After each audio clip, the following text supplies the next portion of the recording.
Palabras de vida eterna, ministrando fe y esperanza en el Señor Jesucristo. Comentarios, reflexiones y exhortaciones referentes al segundo libro de los Reyes, por Francisco Arita, de Salamanca, Guanajuato.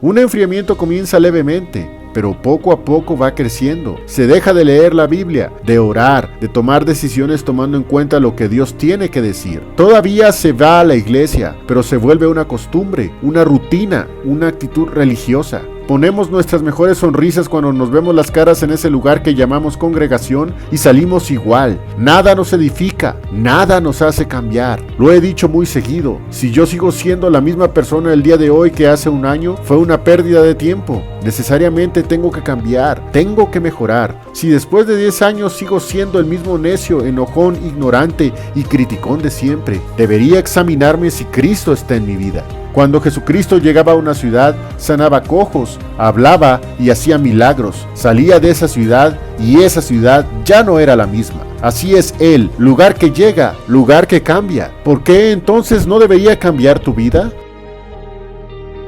Enfriamiento, el inicio. Y encendióse el furor de Jehová contra Israel, y entrególos en manos de Hazael, rey de Asiria, y en manos de Ben-Hadad, hijo de Hazael, por largo tiempo. Segundo libro de Reyes, capítulo 13, versículo 3. Parece que todo va bien con Jehú. Recién se había encargado de Jezabel y poco a poco estaba exterminando a los integrantes de la nefasta familia de Acab. Parece que este nuevo rey está haciendo que la voluntad de Dios se cumpla. Es un verdadero líder y todo lo que está haciendo prospera. Capítulo 10, versículo 11. Mató entonces Jehú a todos los que habían quedado de la casa de Acab en Jezreel, y a todos sus príncipes, y a todos sus familiares, y a sus sacerdotes, que no les quedó ninguno. Ese versículo parece que está colocando a Jehú como el primer rey bueno en Israel después de la división de Roboam. ¿Qué puede salir mal? Versículo 17. Y luego que hubo Jehú llegado a Samaria, mató a todos los que habían quedado de Acab en Samaria hasta extirparlos, conforme a la palabra de Jehová que había hablado por Elías. Estamos viendo una evidencia tras otra de que Jehú parece ser muy entregado a Dios. Todo lo está ganando. Lo que todos observan es que parece que es un hombre de Dios, pero hay algo muy sospechoso en él.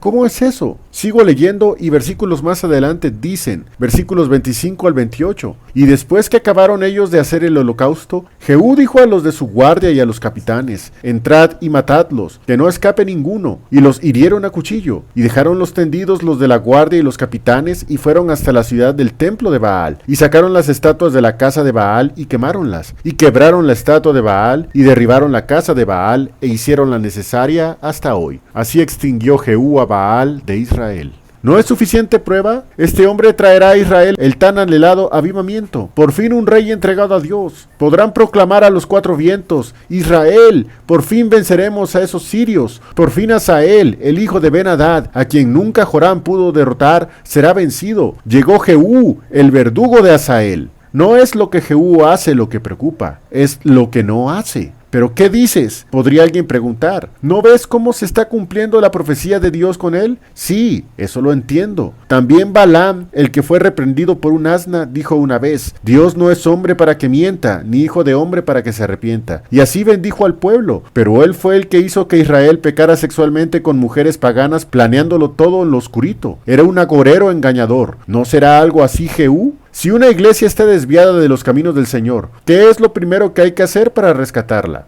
Yo me imagino que una situación así debe tener al menos dos problemas muy grandes, lo suficientemente evidentes para empezar a actuar. Juan supo que en las iglesias de su tiempo estaban infiltrándose falsos profetas a los que les llamó anticristos. Pablo lidió con una lista casi interminable de problemas en la iglesia de Corinto y trabajó para cambiar la situación. Si hay personas en una congregación que empiezan a meter ideas raras que nada tienen que ver con la Biblia, ¿no hay alguien que pueda resolver esa situación? Y si no hay nadie o casi nadie, ¿por qué no se están dando cuenta? Un enfriamiento comienza levemente, pero poco a poco va creciendo. Se deja de leer la Biblia, de orar, de tomar decisiones tomando en cuenta lo que Dios tiene que decir. Todavía se va a la iglesia, pero se vuelve una costumbre, una rutina, una actitud religiosa. Ponemos nuestras mejores sonrisas cuando nos vemos las caras en ese lugar que llamamos congregación y salimos igual. Nada nos edifica, nada nos hace cambiar. Lo he dicho muy seguido. Si yo sigo siendo la misma persona el día de hoy que hace un año, fue una pérdida de tiempo. Necesariamente tengo que cambiar, tengo que mejorar. Si después de 10 años sigo siendo el mismo necio, enojón, ignorante y criticón de siempre, debería examinarme si Cristo está en mi vida.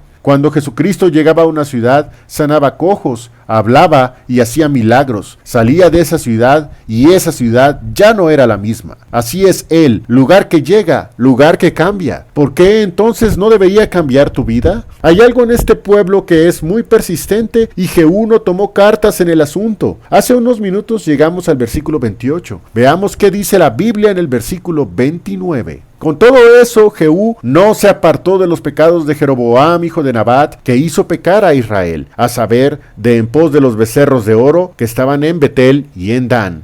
¡Ajá! Aquí está la rata, muy escondidito se lo tenía. Todo lo había hecho bien, pero eso no lo quería dejar. El problema más grande que tenía Israel eran esos ídolos de Jeroboam, y después de más de 100 años allí estaban. Jehú ya de antes los adoraba. Eso es lo que entiendo del versículo. Jehú no se apartó de los pecados de Jeroboam, hijo de Nabat. Debía hacerlo, pero ese era su pequeño secreto. ¿Tienes tú uno de esos secretos? ¿Hay algo que no puedes dejar y crees que no pasará nada? ¿No nos damos cuenta que eso provocará enfriamientos y a la postre una vida lejos de Dios? Ahora, imagínense ese mismo fenómeno en varios miembros en una iglesia. Al final pasará eso que les decía, un lugar donde nadie sale edificado. Y el gran problema es que todos se acostumbrarán a vivir así, pensando que no es tan malo lo que hacen. Capítulo 10, versículo 31. Mas Jehú no cuidó de andar en la ley de Jehová Dios de Israel con todo su corazón, ni se apartó de los pecados de Jeroboam, el que había hecho pecar a Israel. Jehú fue rey por 28 años, tiempo más que suficiente para recapacitar y nunca lo hizo. No es necesario que tú y yo seamos así.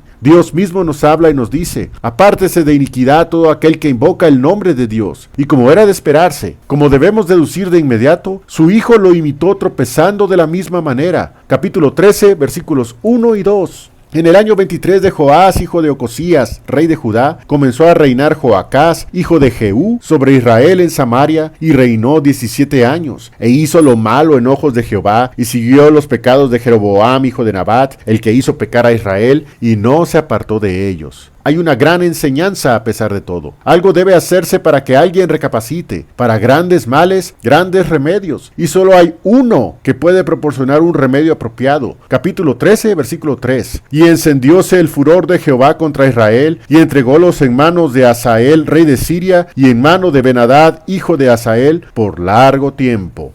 ¿Es necesario que provoquemos a Dios para que quitemos los pecados que nos hacen tropezar? La vara de Dios es dura. Recuerden cuando la usó contra David por el asunto de Bath-sheba. La espada jamás se fue de su casa. Los israelitas fueron entregados a los sirios. Peleaban contra ellos, los saqueaban, destruían sus casas, secuestraban sus mujeres y sus niñas. Era una vida miserable. ¿A poco deseas tener este tipo de vida? Tal vez fue la enorme presión de la situación, pero por lo menos, en algún momento, el hijo de Jehú, Joacás, reaccionó. Versículos 4 y 5 del capítulo 13. Mas Joacás oró a la faz de Jehová, y Jehová lo oyó, porque miró la aflicción de Israel, pues el rey de Siria los afligía. Y dio Jehová salvador a Israel, y salieron debajo de la mano de los sirios, y habitaron los hijos de Israel en sus estancias como antes.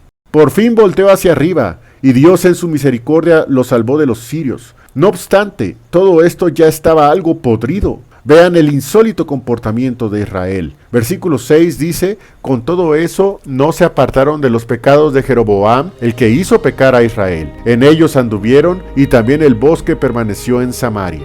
Dios está muy dispuesto a ayudarnos, pero si vamos a estar así como estos reyes, llegará el momento en que diga, basta. Necesitamos examinar nuestro corazón y ver de fondo, muy de fondo, lo que está mal para trabajar en nuestras vidas. Desafortunadamente, las generaciones siguientes, los próximos reyes, también siguieron a esos ídolos. Nos sorprende que estemos viendo la etapa más oscura del pueblo de Israel, una de la que nunca salieron. ¿Comprendemos esta analogía? Sigue así, viviendo sin querer que Dios esté cerca, y llegará un momento en que no habrá remedio, y verás qué amargo es dejar a Jehová tu Dios. Gracias Dios por tus grandes enseñanzas y exhortaciones. Amén.